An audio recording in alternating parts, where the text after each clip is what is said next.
Hello दोस्तों, जय श्री राम। तो आज हम लोग गए थे मौसी के यहाँ कीर्तन में और वहाँ पे भंडारा भी था। उसके बाद यहाँ पे मम्मी हो रही थी रेडी, फिर हम लोग निकल गए थे जाने के लिए। उसके बाद हम सब लोग गए थे, हिमानी, मैं, किट्टू, केशु भी गया था हमारे साथ।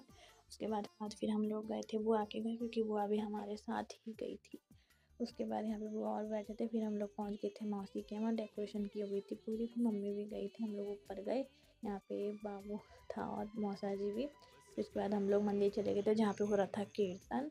उसके बाद फिर मम्मी हम सब चले गए थे वहाँ, फिर मम्मी और मिल रहे थे बुआ और सबसे। उसके बाद इसने कहा मुझे ब्लॉग में दिखा, यहाँ पे बंदर खा रहा था केला। उसके बाद यहाँ पे मौसी भी बैठी हुई थी कीर्तन में, और यहाँ पे बच्ची करी थी प्यारा सा डांस। उसके बाद फिर हम लोग घर पे आए और ये रो रहा था यहाँ पे, पता नहीं क्यों।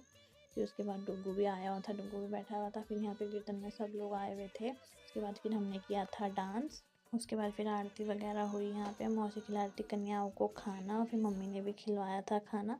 डुग्गू भी यहाँ पे खाना खा रहा था। फिर हम लोग घर आए बाबू के पास। फिर उसके बाद हम लोग खाना खाने चले गए, और फिर सब लोग आए हुए थे तो मिल रहे थे बाबू से, मौसी और मामी। और फिर यहाँ पे मौसा जी खड़े हुए थे। फिर हम लोग भी निकल गए थे घर जाने के लिए। उसके बाद ये करी थी वीडियो कॉल में अपने भाई से बात। उसके बाद फिर हम थोड़ा मार्केट से सामान लिया, फिर हम लोग पहुँच गए थे घर। सामान वगैरह निकाल रहे थे। तो बाय बाय गाइस, मिलते हैं नेक्स्ट व्लॉग में। चैनल को लाइक सब्सक्राइब जरूर करना। Bye bye.